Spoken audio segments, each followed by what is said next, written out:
नमस्कार मित्रो, प्रेमाची गोष्ट या मराठी मालिकेच्या आजच्या भागात आपण पाहणार आहोत की सागर आणि मुक्ता हे सईकडे जायला निघतात। तर सागर बोलतो की मुक्ता आपल्याला सईकडे जाता येणार नाही, पण मुक्ता काही सागरचं ऐकत नाही आणि ती बॅग घेते आणि सईकडे जायला निघते। तर इकडे सई सावनीकडे रुसलेली असते आणि सई काही जेवण केलेलं नसतं आणि ती झोपत पण नाही आणि रात्रभर सावनीला ती परेशान करत असते। त्यामुळे सावनी ही खूप चिडलेली असते आणि सावनी सईला बोलते की बाळा, तुम्हाला रात्रभर झोपू दिलं नाही, मी तुला जे खायला आणलेलं आहे तू काहीच खाल्लं नाही। तर सई बोलते की मला माझ्या मुक्ताईकडे जायचं आहे, मी तुझ्याकडे राहणार नाही आणि काही खाणार सुद्धा नाही, मला माझी मुक्ताई काही पण बनवून देते, मी तुझ्या हातचं काहीच खाणार नाही असे ती रागाने बोलत असते। तर सावनी बोलते की या मुक्तानं माझ्या लेकीला काय केलं काय माहित, कधी मुक्ता मुक्ताई मुक्ताई असंच म्हणत राहते, माझं नाव तिच्या तोंडात कधीच येत नाही, हिची आई तर मी आहे, पण त्या मुक्ताईनं काय जादू केली काय माहित अशी ती बोलत असते आणि सई खूप रागावलेली असते। त्यामुळे सावनीला खूप त्रास होतो। तर तेवढ्यात तिचा दरवाजा वाजतो आणि दरवाजा वाजल्यानंतर दरवाजामध्ये सागर आणि मुक्ता हे येत असतात।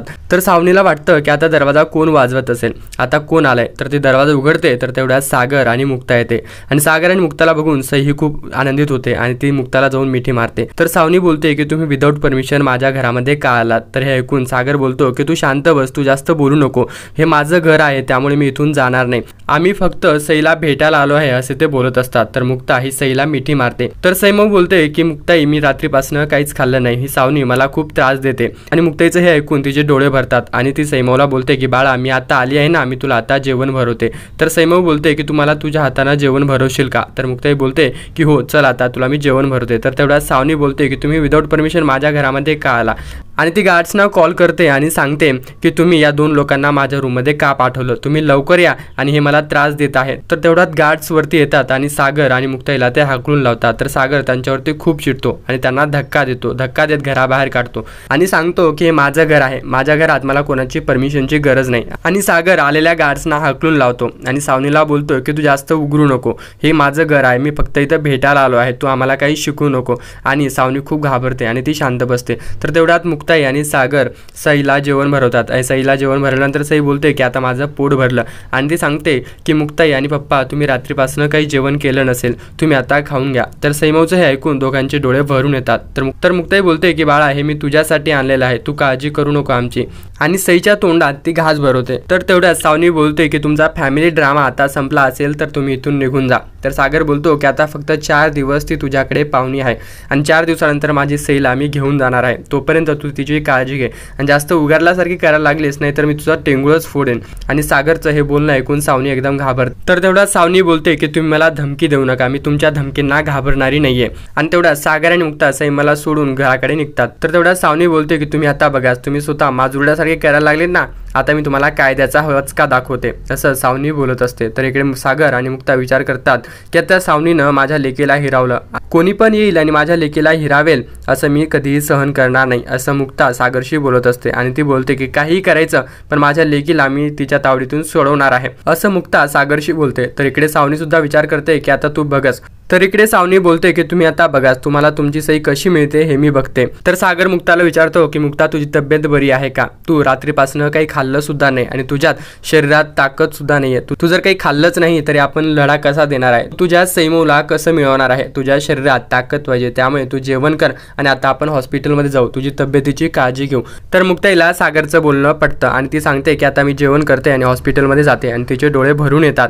तर सागर मुक्ताईला जेवण करण्यासाठी घरी घेऊन जातो। तर इकडे स्वाती आणि इंदिरा हे किचनमध्ये असतात आणि इंदिरा ही भाजी कापत असते आणि भाजी कापता कापता तिला सईची आठवण येते आणि सईच्या आठवणीमध्ये ती व्याकुळ होते आणि तिचा बोट कापला जातो आणि ती जोराने ओरडते। तर स्वाती बोलते की आई, तू काय करत होती, तुझं ध्यान कुठं होतं, तुझा बोट आता कापला गेला आहे। तर इंदिरा बोलते की कुठं असणार, त्या सईमौच्या चिंतेत मी व्याकुळ होते, ती सईमौ कुठे असेल, काय खात असेल, बिचारी कधी आजी आजी म्हणत असते आणि आजी मला खायला दे, आजी मला हे आण, असा हट्ट ती करत असते। आता तिचा हट्ट तिकडं कोण पुरत असेल, ती सावनी खूप खराब आहे, तिला सईशी काही घेणं देणं नाही असं ती म्हणत असते। तर स्वाती बोलते की आई, आता तू तुझी काळजी घे, त्या आधीमुळं हे सगळं झालं आहे, त्या आधीला आपण इकडे आणलं नसतं तर आपली सईमौ तिकडे गेली नसती, तो आधी आला आपण आपल्या कुटुंबामध्ये एक संकटच घेऊन आला आहे, त्या आधीची आपल्याला काही गरज नव्हती, आपली सईमौ ही आपल्याला सगळ्यांना प्रिय होती, असं स्वाती बोलत असते। तर तिकडनं दरवाजातून आधी हे सगळ्या गोष्टी त्याचं मन दुखावलं जातं आणि तो तिथून निघून जातो। तर इकडे सागर आणि मुक्ता घरात येतात आणि इंदिरा आणि स्वाती त्यांना बघून बसायला सांगतात। तर स्वाती त्यांना पाणी घेऊन येते आणि मुक्ता तेवढ्यात बोलते की माझी सईची तब्येत तिकडे खूप खराब झाली आहे, त्या लेकीनं रात्रभरपासनं काही खाल्लं सुद्धा नाही आणि ती खूप दुःखी आहे। तर हे ऐकून इंदिरा आणि स्वाती यांचं मन दुखावलं जातं आणि मुक्ता बोलते की आपल्याला काही करायचं पण माझ्या सईमोला इकडे घेऊन यायचं आहे आणि मी माझ्या सईमोला तशी तिकडे सोडणार नाही। जोपर्यंत मी अशी आहे तोपर्यंत माझ्या सईमोला माझ्यापासून कोणी हिरावू शकणार नाही असं ती बोलत असते। तर सागर सुद्धा वकिलाला कॉल करतो आणि पुढची प्रोसेस करायला सांगतो आणि मुक्ता स्वतःला दोष देत असते आणि ते सांगते आपण जर कोर्टाचं काम पूर्ण केलं असतं तर आपली सईमो आपल्यापासून ती सावनी घेऊन गेली नसती। आता आपल्याला कोर्टाचं काम आणि कायद्याचं काम पूर्णपणे करावं लागेल, त्यामुळे आपली सई ही आपल्याकडे येईल असं ती बोलत असते आणि स्वतःला दोष देत असते। मुक्ता आणि सई यांचं नातं हे दृढ होत असतं पण सावनी त्यामध्ये अडचण करत असते आणि त्यामुळे मुक्ताईंचं मन हे दुखावलं जातं आणि इथेच मालिकेचा भाग संपतो। अशाच मराठी मालिकेच्या स्टोरीज जाणून घेण्यासाठी आत्ताच आमचं यूट्यूब चॅनल सबस्क्राईब करा आणि तुमचे मत कमेंट बॉक्समध्ये लिहायला विसरू नका। धन्यवाद।